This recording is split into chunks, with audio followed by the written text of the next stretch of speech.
महाभारत का युद्ध हो जाने के बाद पांडव विजयी हो गए थे और उन्होंने 36 वर्षों तक हस्तिनापुर पर राज किया था। इस दौरान कई अपशकुन घटनाएं भी घटने लगी थी। गांधारी के श्राप की वजह से सारे यदुवंशियों का नाश हो गया था। बलराम जी ने भी अपने प्राण त्याग दिए थे और इसके तुरंत बाद ही श्री कृष्ण ने भी अपने प्राण को त्याग दिया था। परंतु इन दौरान युधिष्ठिर का एक सबसे बड़ा झूठ था, जिसके बारे में आज हम आपको बताने वाले हैं। वीडियो शुरू करने से पहले बता दें कि यह वीडियो का लक्ष्य 100 लाइक का है। अगर आप हमारे चैनल पर नए हैं तो हमें प्रोत्साहित करने के लिए वीडियो को लाइक और चैनल को सब्सक्राइब जरूर करें। पांडव कई वर्षों तक अपने राज्य को संभालते रहे और उसके बाद उन्होंने नक्की किया कि अभी हम स्वर्ग चले जाएंगे। और उसके बाद पांडवों के साथ द्रौपदी और कुत्ता भी हस्तिनापुर से उनके साथ ही चल रहा था।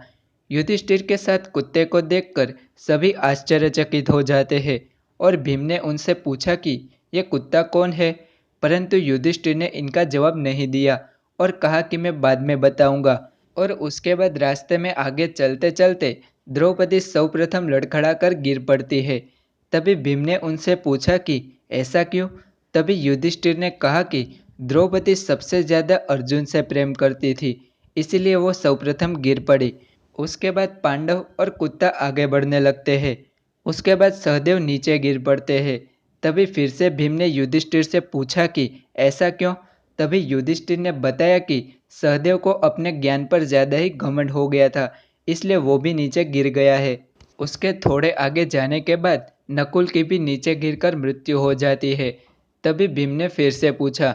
तभी युधिष्ठिर ने कहा कि नकुल को अपने रूप पर ज्यादा ही घमंड हो गया था, इसलिए उसकी भी मृत्यु निश्चित है।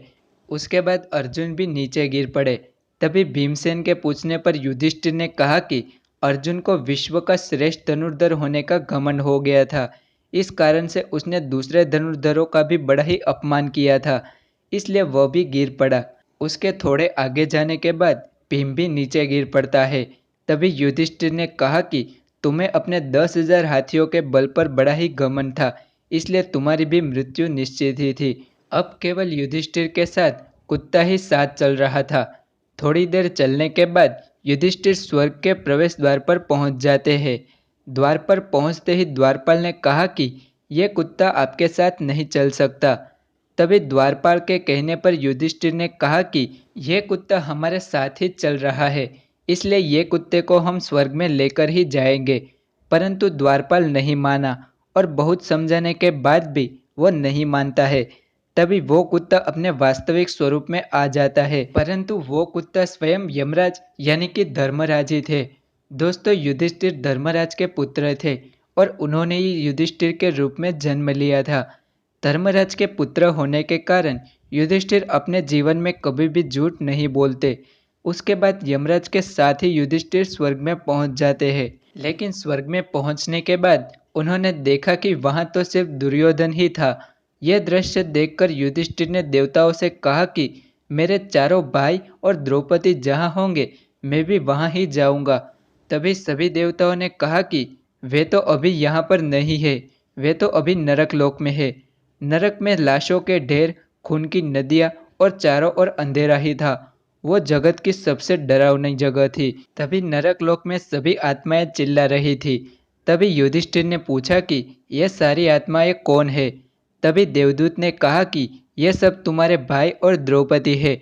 वो सब यहाँ युधिष्ठिर को रोकने के लिए बोल रहे हैं। तभी युधिष्ठिर ने देवदूत से कहा कि हे देवदूत, अगर मेरे भाई और द्रौपदी यहाँ है तो मेरा भी यहाँ रहना ही उचित है। तभी दूत इंद्र को बताते हैं। तभी उस समय पर देवताओं के साथ इंद्र भी वहां पर प्रस्तुत हो जाते हैं। देवताओं के आते ही वहां पर उजाला हो जाता है।